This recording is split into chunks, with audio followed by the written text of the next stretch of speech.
Hello, my name is Cheryl Harris, and I am here today to discuss grit with you. I hope that you find it useful. If you could just bear with me for a moment while I present my screen.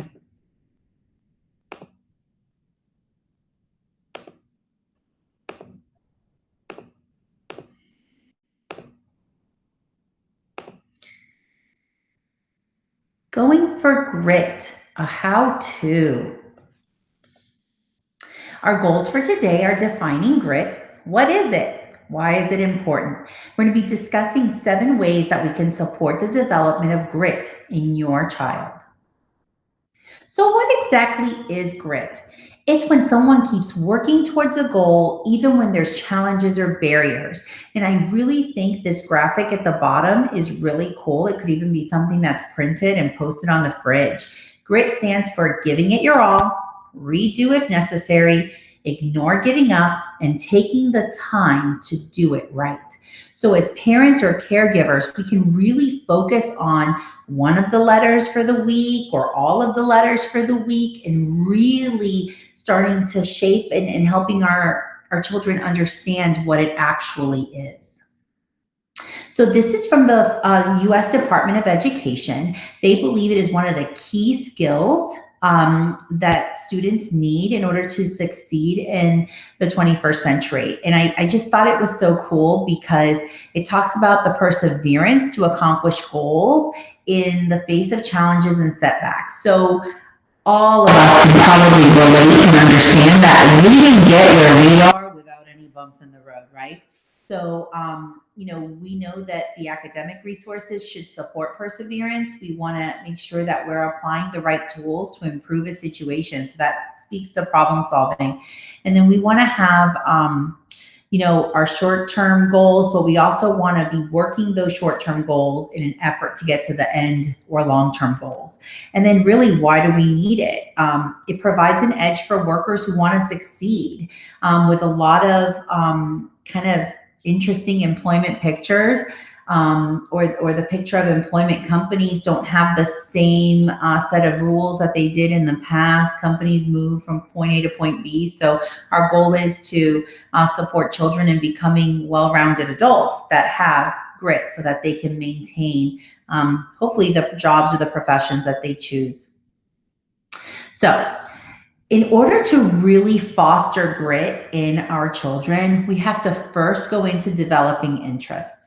So what we've done is we've taken the big idea behind it and some specific actions that parents can take or caregivers can take to help grow these things in our children. So the big idea here in developing interests is children and young adults select an area of interest or passion. So although we have our own interests or passions, we want to share those with our children, but we want them to select. So we want to support what they select, and we want to motivate them to engage in those activities, even when there's challenges or it's difficult. We want to help our children move away from the comfort zone. We want to move from the comfort zone to the learning zone. And I thought this graphic was really representative of that because in the comfort zone, we're feeling good. But the reality is life is not always comfortable. So the big idea behind this is you're not just good or bad at a skill. We can learn things. One of the things I always talk about is learning to type. I learned to type in high school, and I thought it was one of the best skills ever. I think I've typed more since high school, of course, but it's just I didn't know how to type. I learned it. It was a skill. So how can we as parents or caregivers support this? We want to encourage our children and young adults to try new things. We don't want to just get stuck in the box. And then we want to support them in pursuing at least one activity that requires practice and requires discipline. So what I mean by that is for example, a musical instrument, learning a new sport, learning a new game. We know that our children are different, and we know some of them really like being outside. Some of them would prefer to be inside. But whatever their goal or choice is, we want to make sure that we're keeping in mind as parents and caregivers something that requires some practice and some discipline. I think that's really how we move them out of that comfort zone. Because if it requires practice and discipline, that means there's growth to it.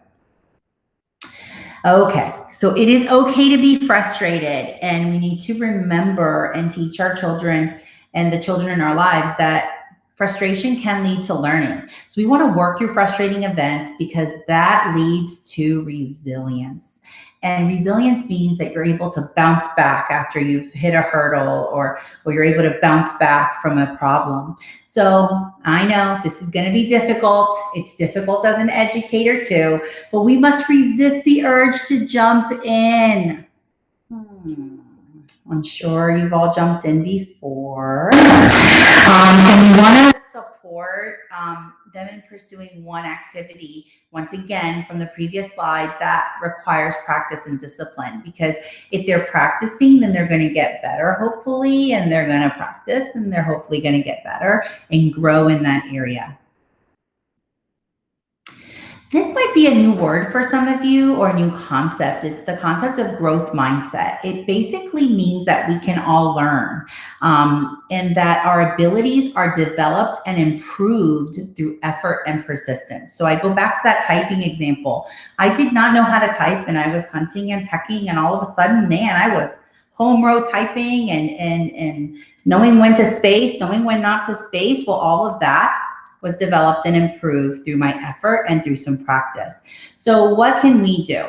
We want to be really mindful and careful of the words and actions that we use when discussing life challenges or work challenges, because we want to make sure that we continue that lens, or we share the lens that we can improve ourselves with our children. And of course, we want to make sure that we're supporting this by using the correct type of praise. So what I mean by that is we want to praise processes, we want to praise effort. So we don't just want to say, oh my goodness, you're so smart. We want to maybe focus more on, I really like the way you stuck with it. I really like the way you problem solved that, or the way that you built that was very creative, things of that nature. Okay, one of my favorite things, we got to problem solve together. And this is difficult sometimes as adults because we kind of see a problem and we tackle it or we handle it. So we want to use our experiences as a way to teach how to problem solve. In education, we call this a think aloud. So we kind of process through, we talk about what we're doing as we're doing it. And that's a really big idea. So some action things that, or some action steps, that parents and caregivers can do. We want to allow time for brainstorming possible action plans and solutions. So when you encounter a problem, maybe even when you're playing a game as a family, what could you do different? What could you do next time? And then the other thing that's really good, and the research is showing, is that we want to make sure to take ownership, discuss how to take ownership of the proposed solutions. So the good old pros and cons list might be a good way to do that. And I think that if you're doing it as a family or you're doing it with your child, whether they're older or younger, it really doesn't matter.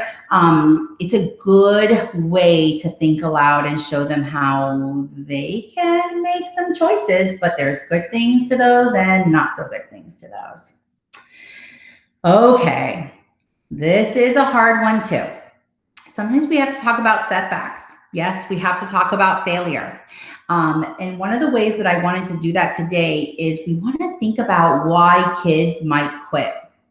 So we have to really think about, as parents and caregivers, why someone might quit something. So this was a great graphic. I really think it's important to review it. So they can stop believing in themselves. They might be overworked. They might be stuck in the past. They might be afraid of change. And we know some of our students or kids, some of our own children have problems with change. They might expect fast results, meaning they haven't really worked much on improving their patience. They may dwell on mistakes. That means they think about them over and over and over again. They're not able to visualize what's possible, or they're having trouble visualizing that. They see failure as a symbol to turn back. We know that sometimes you have to fail at something. And when you fail and you make that mistake, you turn that mistake into something beautiful. They may feel the world owes them something or it should just come easy. They might believe in their weakness. So they might be more focused on what they can't do more than the possibility or the power of yet. I cannot do it yet. That's also connected to growth mindset. They may fear they have something to lose. They fear failure more than they desire success. So some people are just happy just being where they are. That's good. Here's another one that's really important. Sometimes children don't understand that everybody's kind of going through similar things. They may not happen at the same day, at the same time, but they may assume that their problem is the only time in the world, the history of the world, that this problem has occurred. They may start to feel sorry for themselves, and sadly, they may even fear the future or what may happen. So we need to keep those things in mind. So when we talk about setbacks or we talk about failure, we got to use positive language, encouraging language, so that our children know that it's okay to make a mistake. It's okay to fail, and you're just going to pick up the pieces and try to move forward. The other thing we need to do as parents and caregivers is we have to discuss effort, because we need to remember that it takes effort, it takes work to reach goals. And we need to also remember that usually reaching a goal is not easy. And I thought this graphic was perfect. A lot of people think success looks like a straight line. I started it, I'm just going straight up the line, and there I am, I reached my goal.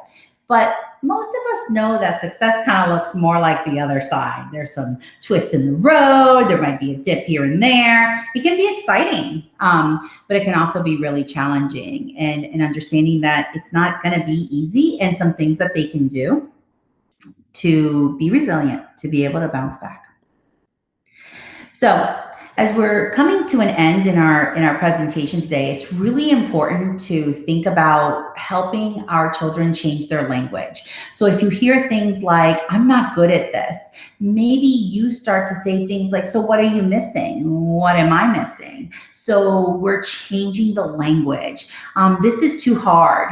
Changing our language to, this may take more time and effort. It's going to take me a little longer to learn this.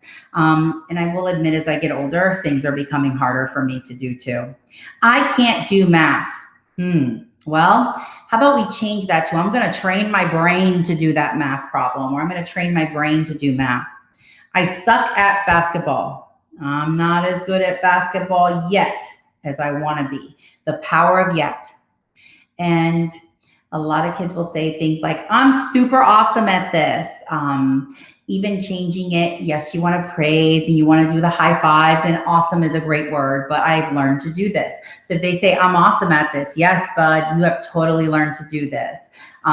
So those kinds of things are a nice way to change language. And if everybody's kind of understanding it and doing it in the same way, we can really continue to build grit.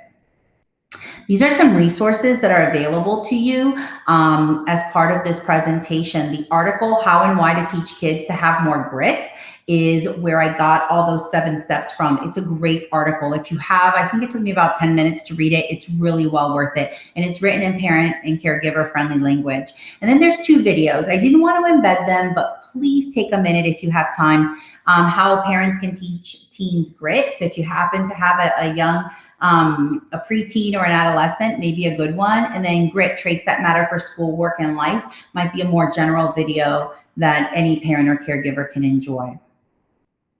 If you find yourself wanting more information about grit, or you find yourself needing some assistance with behavior, please first take a moment to reach out to your child's teacher. Make sure that they know, say that you specifically need help with behavior or specifically what you need help with. They will then reach out to the district behavior group. So it'll be myself and my colleagues. We will either work with the teacher to get you some resources, or we will set up a time to connect with you on a virtual platform or via phone. Thank you so much for spending time with me today. I really do appreciate it. And I hope to see you soon for another video. Thank you.